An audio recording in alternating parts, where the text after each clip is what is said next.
most chaotic UFC events in history. It's been a hell of a month, boys. I guess talk to me now. I mean, obviously it ended with an exclamation point, but just getting over and through this event with everything that happened up until tonight, how are you feeling right now that's in the rear view? I'm literally getting on a plane and going to my house in Maine, and I don't want to I'm turning my phone off. I don't want to talk to anybody. I don't want to see anybody. It's been challenging, but fun. When you have guys like Diego, the guys that were involved in the co-main event tonight are just absolute studs. And think about this. Diego gets the call. He's not going to make weight. No problem. I'll take the fight. Right? That right there is already mentally challenging. When you're on weight, you're going to do it, and you have to accept this fight. We see it all the time. How many guys don't accept the fight and don't do it, right? Then he gets the call that he's out and we want to put somebody else in, and he accepts the fight. And it's a completely different style than what he trained for, and he still takes the fight.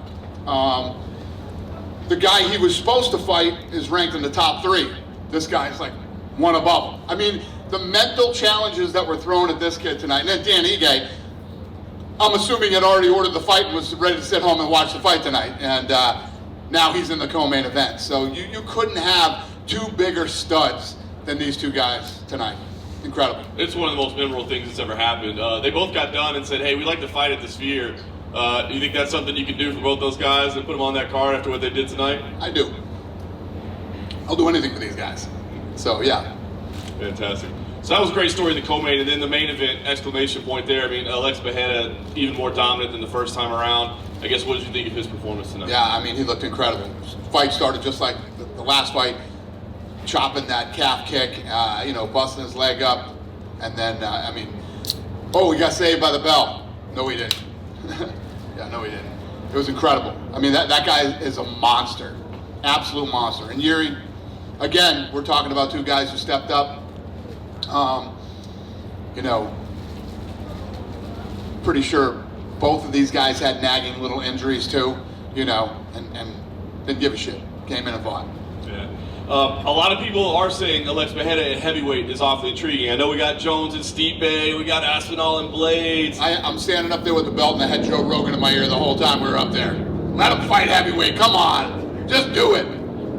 So, I know that's what people want to see. We'll see how this whole thing plays out. Is there any chance that he injects himself into Jones Stipe, for instance, or you still committed to that? No, we're definitely committed to that. I mean, you know how I feel about Jon Jones, as far as where he sits in the pound-for-pound rankings and the all-time rankings. And then Stipe is, looked at as greatest heavyweight of all time, so they deserve that fight. Last thing I wanted to ask you about, Michael Chandler was here this weekend. We talked to him. He said, listen, I'm still waiting around. I'm not letting him off the hook. What do you think at this point?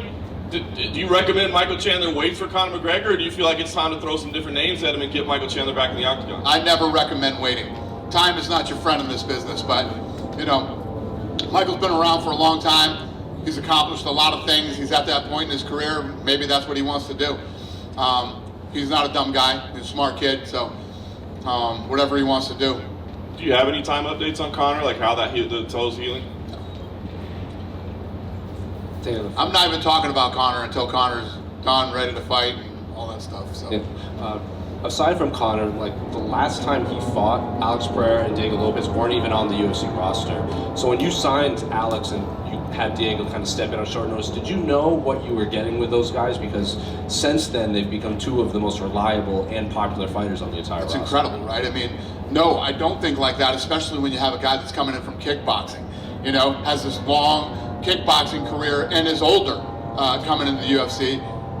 I think the exact opposite. This guy's not going to do very well here. He's going to get taken down, smashed, submitted, all that kind of stuff. But man, was I wrong. And I know you've had a lot of big free agent signings like Chandler, MVP, Kayla Harrison, but Alex Pereira has to be up there for, just biggest free agent signings you've had in promotion history. No doubt about it. Could not agree with you more. What did you make of Ian Gary's? How come there's fucking... How many helicopters have you seen in Las Vegas? Fucking ever, right? We do press conferences and it sounds like a fucking MASH unit here or something. This is insane. What did you make of Ian Gary's performance against MVP? Yeah, Sean and Mick felt that fight would play out exactly the way it did. We talked about leading up to this fight. I had that fight a draw. Yeah. I mean, if they came out and said that fight was a draw, that's exactly what I thought that fight was too. Obviously, Ian won the first round. MVP won the second round, and it was 50-50 in the third round. You know what I mean? What was crazy was MVP had that top position, and he gave it up. He could have just rode that thing out and won the round. He stood up and gave up that top position. This is fucking crazy.